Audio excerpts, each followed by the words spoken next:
Acids and bases, talking about that today. Properties of acids. Probably aware of most of these. They have a tart or sour taste. Feel sticky. They turn litmus paper red. They conduct electricity well in water, so they are considered to be electrolytes. As anything that has a charge when dissolved will also conduct electricity just like ionic solids. Usually takes the form of HX, or sometimes we write it as like HA. It always has an H in the front of the compound in order to be an acid. Produces hydrogen ions in water.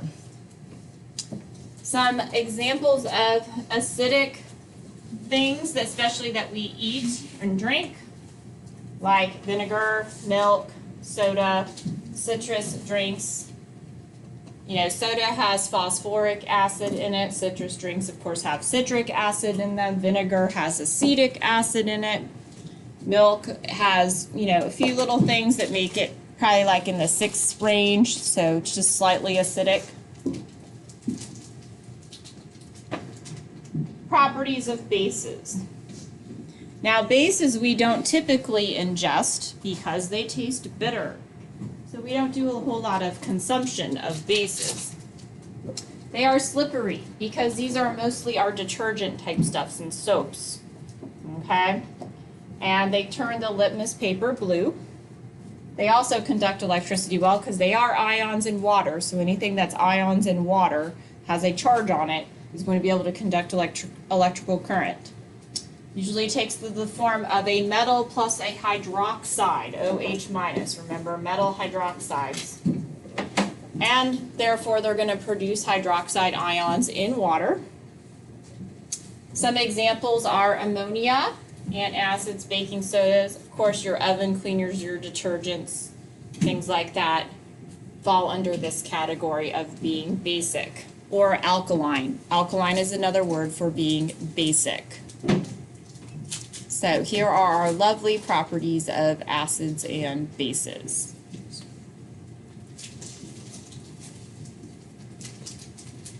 All right, so the litmus paper here, just showing you, red litmus paper turns blue when you put a drop of the base on there. The blue litmus paper is going to turn red when you put an acid on there. And this is really just for very qualitative measure. Is it acidic? Is it basic? They're not actually giving you a pH value when you're using litmus paper. pH paper is more of a rainbow color, so you get a better idea of the actual value. We're also going to be using something called indicators in the titration lab that are going to change color that tell us whether it's acidic or basic. Now, definitions of acids. There are 2 definitions you have to know. The first one is the Arrhenius definition. Acids form or produce hydrogen ions in water when they dissociate. They are also called hydronium, and let me show you why. Water, you know, or acids, when they break apart and form their H pluses, they don't just sit around and hang out by themselves. Instead, they attach themselves to a water molecule. That's where you get your H3O plus, your hydroniums all floating around. Same idea though, hydrogen concentration, hydronium concentration, either way they give it to you, it is indicating to you that it is an acid. Okay? So the H pluses don't usually hang out on their own, they attach themselves to waters. Does that make sense? Okay? So here is also an example of an equation showing you that the HCl in water is going to give you hydronium and chloride as your products. So an example here showing you, you get the hydronium. You could also write it like this. You could just do, you know, HClAQ. That's going to give you H plus AQ plus Cl minus AQ. Now we get a little bit more sophisticated with writing out the hydronium instead. Because like I said, technically the H doesn't float around by itself. It attaches itself to water. Any questions on that? All right, bases form hydroxide ions in water if we're talking about the Arrhenius definition. So here's an example of the sodium hydroxide in water breaks apart into the sodium ion and the hydroxide ion. Once again, you could write it like this with the AQ telling it's dissolved in water, and you get your Na plus and your OH minus with your AQs written out like that. So you could write it out, say, starting out with the sodium hydroxide as AQ breaks apart into the ions, forming hydrogen or hydronium, forming hydroxide. This all falls under the Arrhenius definition in water. It's a basic definition, but it does limit certain species from being considered acids and bases. So this is the very basic definition that you've probably always been taught since 8th grade or 6th grade or wherever you started talking about acids and bases. A better definition that is used more often is the Bronsted-Lowry definition. We consider acids to be proton donors. We consider bases to be proton acceptors. Now, what do we mean by proton? Well, if you think about it, a hydrogen atom solely exists as one proton and one electron. So if you ionize the hydrogen and get rid of the electron so it becomes H+, it is now simply just a proton. So an H+ is equal to a proton. So here we're looking at this particular example of the reaction. And what you're going to see here is the hydrochloric acid, the HCl, is going to give away its hydrogen to the water. So that is, the HCl is considered to be the acid in this particular reaction. The water is considered to be the base. The water is going to accept the H. So it is going to fit the Bronsted-Lowry definition for base. Okay, now we're going to talk about over here on the other side. By the H of the HCl being donated to the water, it's going to create new species over here on the products side. We have Cl minus chloride and we have hydronium H3O+. On the product side, by moving the H, we've now created these new species that we call conjugates. The conjugate base and the conjugate acid. And it's sort of a pair deal. So the acid donates the H, but what the acid does, therefore, when it gives away its H, it creates a conjugate base on the other side. Because now the chloride, who doesn't have the H anymore, is in a position to now accept an H. Okay? And when you take off an H plus, then you add on a minus sign. If you take away an H, it always adds a -1 to it. If you gain an H, guess what happens? You always add a positive to it. So every time you add an H, you add positive to that species that's gaining it. If you take away an H, that species that had the H now becomes a -1, or you add a -1 to the charge on it. Yes? So because bases are proton acceptors, does the reacting base have to have a hydrogen ion in it, or can it be without, as long as the conjugate acid has an H and an O in it? That is a good question, and no, the accepting base does not necessarily have to have an H in it. Okay, so I will show you an example of such. But if you think about it too, then that's why this is a better definition, because under the Arrhenius definition, you have to be able to produce hydroxide ions. But if you can accept an H without producing hydroxide ions, you can still be considered a base. Okay? So one particular example here. Definitions for conjugates here. The acid that forms when a base gains a proton. The base that forms when an acid loses the proton. They are kind of in a pair deal too. So what I say when I'm looking at these problems is I follow the H. And where does the H go? Who accepts it? That one now becomes the opposite. So if the hydrochloric acid, over here is the acid, it's donating the H. What was in that compound now becomes the conjugate base. Since the water is acting as the base and it's going to accept the H, it's going to turn into the conjugate acid over on the product side. So it's kind of like follow the H and look at what species is left over on the product side to determine the conjugate pair.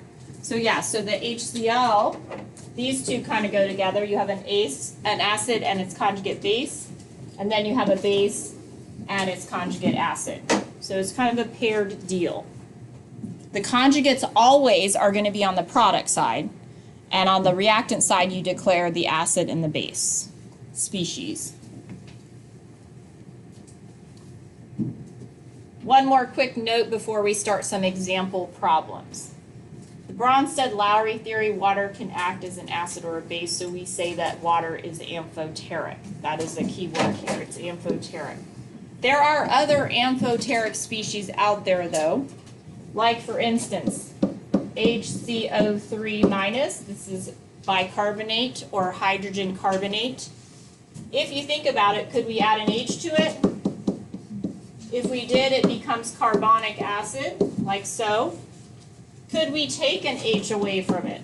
Can it donate an H? If it donates an H, it becomes what? Carbonate. Okay, so once again, looking at the charges. Here, I'm adding an H to this guy, so plus and minus add together, so this one doesn't have a charge anymore. Here, I'm taking away an H, so I add a negative to my charge. Do you see how we're doing that? So add a negative to the charge. If you're adding the H in though, you take away one of the negatives. Does that make sense? All right, so we're going to look now at our practice sheet and do some examples together. So pull out the one that says conjugate acids and bases on. Okay, so looking at some of the examples on here, let's do a few together. In this first section, 1 through 8, you're going to be identifying the acid, the base, the conjugate acid, and the conjugate base in each of the equations. So, kind of scan your equation. Here are your reactants. Here are your products. Okay? Looking at those there, you can kind of tell the way the donation is going to occur. Which species in the reactants gives away the H, is the donor? HCl gives it away to NH3. How can I tell? Because now I have NH4 plus over here, because it's gained an H, and Cl is now chloride by itself. It's missing the H. So then I would label this the acid. This is going to be the base. And remember, they're paired together, so if the HCl, this was the acid, the Cl over here is going to be the what? Conjugate acid or conjugate base? That would be the conjugate base. So therefore, the one that can now donate is ammonium NH4 plus. It can now give it away, and this becomes the conjugate acid. So in this particular section, you're really just identifying acid base and then the conjugates on the right. And remember, it is kind of a paired situation since we have HCl goes with the chloride here, and the NH3, those species go together. They act as a pair. Okay? We call them conjugate acid-base pairs. Looking here at number 2, we have OH, we have HCN, we have water, and we have CN. So which one lost the H or gave it away? HCN gives it away because CN's all by itself over here. So this one had to donate that way, right? And if we add an H to OH, you get what? HOH is water. Very good. So here is our acid. Here is our base. Now let's follow the pairs. This one goes together, so that one must be the what? The acid goes with the conjugate base, and the base is going to go with the conjugate acid. And if you look over here, can the CN give away an H? No, it doesn't even have an H. So the only thing it can do is accept at this point. Does the water have an H to give away? Yes, it does. So it becomes the conjugate acid. So try a few of these. I'm going to have you start looking at some examples, and then we will look at the pH, POH calculations in a minute. All right, so once again, this example here showing you the water is acting as the acid. It is donating the H to the ammonia here, becoming ammonium over here. And then since the water loses an H, it becomes hydroxide with that -1. And of course, the ammonia gaining an H becomes ammonium with the plus sign. So don't forget to change those charges as you're going. Now for pH. Oh, well, reviewing your definitions, you do need to know the difference between the two. Basically, Arrhenius, they form the ions in water, hydrogen, hydronium, or hydroxide for the bases. Bronsted-Lowry, though, are donors and acceptors of the H+. pH and POH. It's a new concept. A lot of you have heard of pH and have used pH in the past.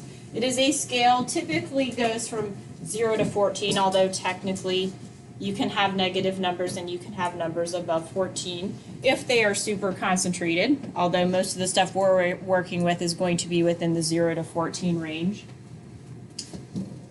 What is pH? It's a value to express how the level of the acidity or the alkalinity of the solution. Tells us how acidic or basic the solution is. So pH, we use P and H to represent the power of hydrogen. How much hydrogen is dissolved in the solution, or hydronium at that? You can also call it hydronium amount. And yes, pH of 7 is neutral, so below 7 we consider to be acidic. Getting closer to 0, it gets stronger and more acidic. As you go up towards 14 from 7, you're in basic territory or alkaline territory. The closer to you get to 14, the stronger the base, the more hydroxides in there. Okay? So keep that in mind. So here's a scale showing you lots of different common things based off of their pH values. Battery acid, strong hydrofluoric acid. Hydrochloric acid secreted by our stomach is a pH of 1. Lemon juice, pH of 2. Soft drinks are about a pH of 5. Seawater is basic. It's slightly on that side of things, so that's about a pH of 8. Like I said, ammonia, soapy water, bleaches, oven cleaners, that's where you're getting towards the 14 end, where they're stronger. pH, a measure of the hydrogen ion concentration, and POH is a measure of the hydroxide concentration. Now this is where it gets a little dicey, especially for most people, because this is a logarithmic scale. It's a base log 10, base 10 for a log. So, the log base scale, every unit of pH is a factor of 10 in terms of the concentration. So let's think about this. pH equals 1. That is 0.1 in terms of molarity. But a pH of 2 is really going to be 0.01 in molarity. So it is a factor of 10, place value of 10. So pH of 3 then would be 0.001 molar. So keep in mind this is a log-based scale, and you'll have to use your log button, of course, in order to use the formulas. And the first formula is the pH equals the negative log of the hydrogen concentration. You could also put it in as hydronium. It doesn't really matter. They are the same thing, virtually the same thing.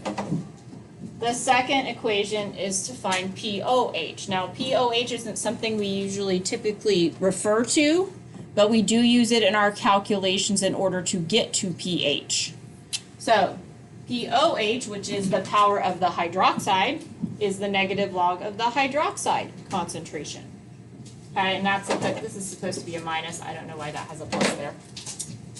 Okay, that is supposed to be a minus. Now, the last formula down here that's very important, especially going between POH and pH, pH plus POH equals 14. Okay, so you can always add them up to get the other. What you should realize, if you're looking here, is as the pH gets closer to 0, you see a much larger concentration of your hydronium or hydrogen. As the pH gets closer to 14, you have a much greater concentration of hydroxide. So as you're going opposite, at 7, right at neutral here, the hydroxide concentration and the hydrogen concentration are equal. And we have pure water, okay? So they're reversed in terms of their concentration. You have pH 14, you have very little hydrogen, but you have a ton of hydroxide. At pH of 1, you have a lot of hydrogen, but barely any hydroxide, okay? So once again, at 7, we're looking at the hydrogen and the hydroxide being pretty equal. Now, I listed them separately in a box for you so you don't have to write them down. And then I also have this nice little flow chart. And I like the flow chart, especially if you're starting to learn them. So you can be like, oh, they gave me the pH, and I need the hydrogen concentration, so I follow the arrow. This is the formula that I need to use, 10 to the negative pH. So say if they gave me the POH and I need to find hydrogen, I do have one of 2 ways I could do it. The first thing I would do is calculate the hydroxide and go this way and use that equation. And then I could go this way and use this equation, although I don't really particularly love that equation. I'd rather go down and do the other side. So I would probably, if I'm starting here, I would use my pH equals pH plus POH equals 14 equation, find the pH, then go this way and do 10 to the negative pH. So these formulas, you need to be able to use the calculator too in order to type them in. We're going to do a couple example problems. Starting with very simple ones, like this particular one. What is the pH of a solution with hydrogen ion concentration of 1 times 10 to the minus 10? Well, when they're saying hydrogen concentration, they're referring to that. The little brackets are telling you that we're talking about concentration. So that means molarity. Brackets mean molarity. Okay, so when you see brackets, we're talking about that it's already in molarity. So if I have the hydrogen concentration and I need to find the pH, which equation should I use? Which one is appropriate from going from hydrogen to get pH? The negative log one. Good. This is the one we want to use. Then all we have to do is type in negative log the H. And this one's very simple because it's 1 times 10 to the minus 10. So if you know anything about log base, it's just going to end up being 10 here. But if you were typing it in your calculator, you would type in 1 exponent 10, and then you would have to do the plus minus button. Okay? Then you would hit the button log, and then you'd hit the plus minus button. So it's kind of complicated, yes, using the little calculators, but if you do 1 exponent 10 plus or minus, that gives you a negative there. Hit log, and then do plus or minus again, and you should get 10 for your answer. Did everybody do that? Punch it in, see if you get that as your answer. Because not all of the possible problems are going to be exactly 1 times 10 to something.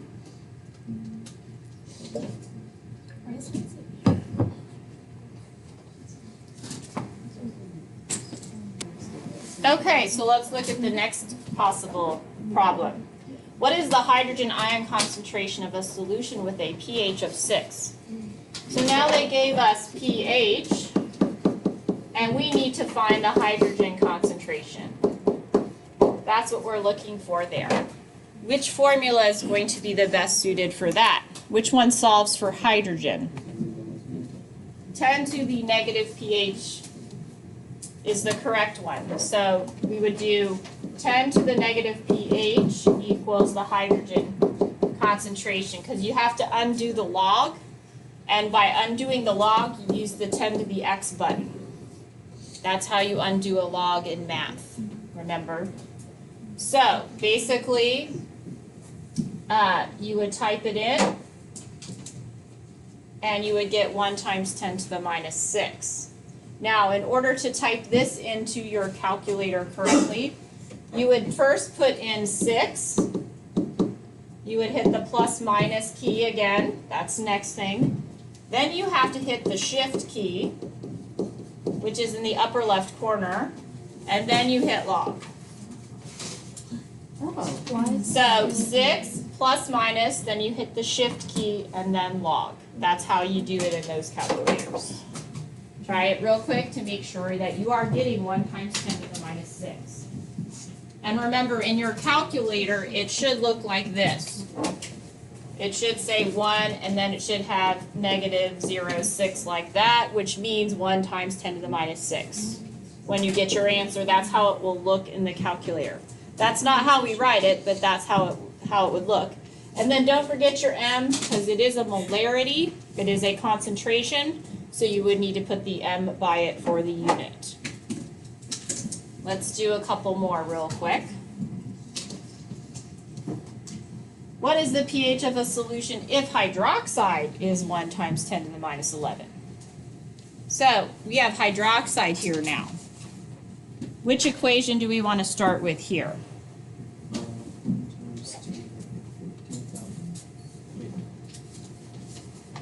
All right, so we've been doing pH equals negative log of hydrogen concentration, but this is hydroxide. We could still use that equation, but use the OH version of it, right? Do the negative log of hydrogen, of the hydroxide here, of the hydroxide. Okay, once again, you would type in 1, then exponent 11, and then plus minus. Okay, so 1 exponent 11 plus minus, and then you would do log, and then you would do plus minus again. That should give you the hydroxide POH. POH is 11. We don't want POH, so then we have to use one more formula. This is the formula, like I said, this is the route I like to go on the chart. I do pH plus POH because it's a simple subtraction. So 14 minus 11 gives me how much? pH of 3. Simple enough.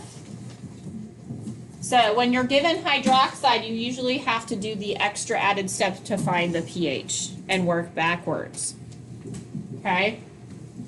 Now we're going to, I think, look at one that doesn't have a perfect log value. That's so easy. One that's going to give us weird numbers. So let's look at the next sample problem. All right, calculate the pH of a 3.45 times 10 to the minus 2 molar solution of nitric acid. What is nitric acid, by the way? HNO3, okay? So we're dealing with hydrogen here. This is an acid, so we know this is like a hydrogen concentration, right? So which formula should I use? The negative log of our hydrogen equals the pH here. So we would type in negative log 3.45 times 10 to the minus 2 equals our pH. In your calculator, though, you would type in 3.45 first, then hit the exponent key. Then you would do plus minus. Then you would hit the log button and plus minus. Plus slash minus. So what do we get for our pH?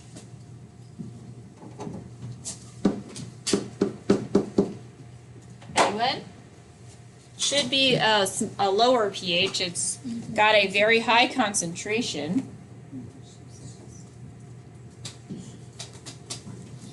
So you're getting 1 point what? 1.46? Did you get 1.46? Good. Then you're on the right track. Calculating the second one here. In number 2 here, we're also dealing with hydrochloric acid, HCl, so we're dealing with H+, but this time they gave us the pH, and they want us to calculate the hydrogen ion concentration. So which equation do we use for this one?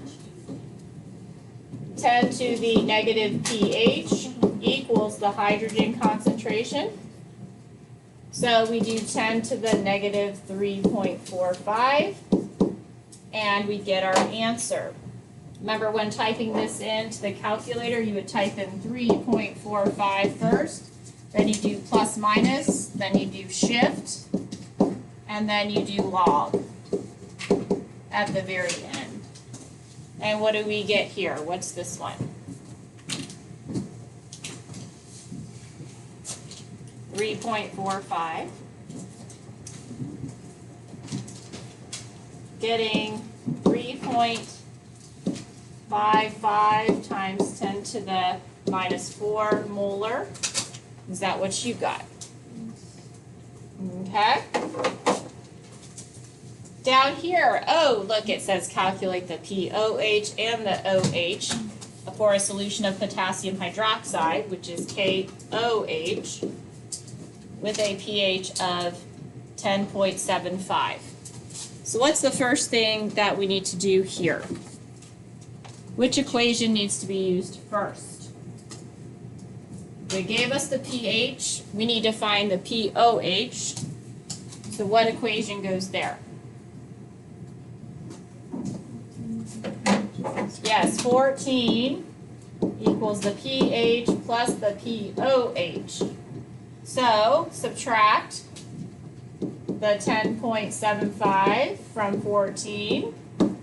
What do we get? 3.25. So the POH equals 3.25.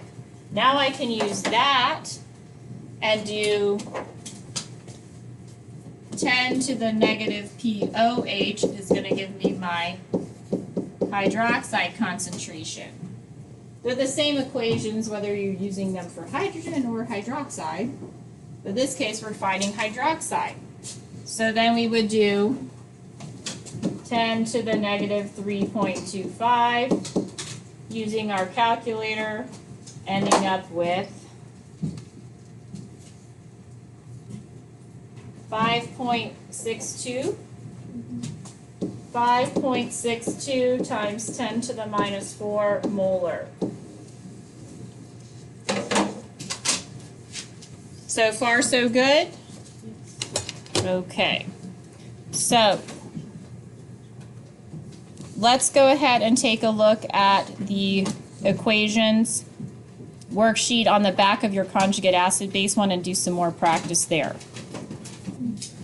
Okay, so up here, first thing that you would want to do is calculate the pH of the solution, state in the blank whether it's an acid, base, or neutral. So if I'm calculating pH here, pH equals negative log of our hydrogen. Okay? For the second one, the POH, we have to do the extra step and do the POH equals the negative log of hydroxide and then subtract it from 14. So if you type this in, this is 1, 2, 3, 4, 5, 6, 7. So that's really 1 times 10 to the minus 7. So what is the pH going to be for that? When it's 1 times 10 to the minus 7, it's not even a calculator deal. All you have to know is that it's going to be 7, right? If you know your log base 10 system. So what would we say for that one? Is it acidic, basic, or neutral? So that would be neutral. For this one, though, since this is hydroxide, this is 1, 2, 3, 4, 5, so 1 times 10 to the minus 5. That means the POH is going to be 5. Okay, oh, not the pH, that's the POH. So I have to do the added extra step and do 14 minus 5. and my pH is going to be 9. So this one's going to be 9. So that means it's going to be a base. So here, use your chart, use your equations. You're going to be filling in and calculating. It is a bunch of calculator punching numbers. Use the flow chart, use your different formulas. You should be able to figure out the answers. And if it is calculating a concentration, don't forget your big M, because that is the unit for molarity.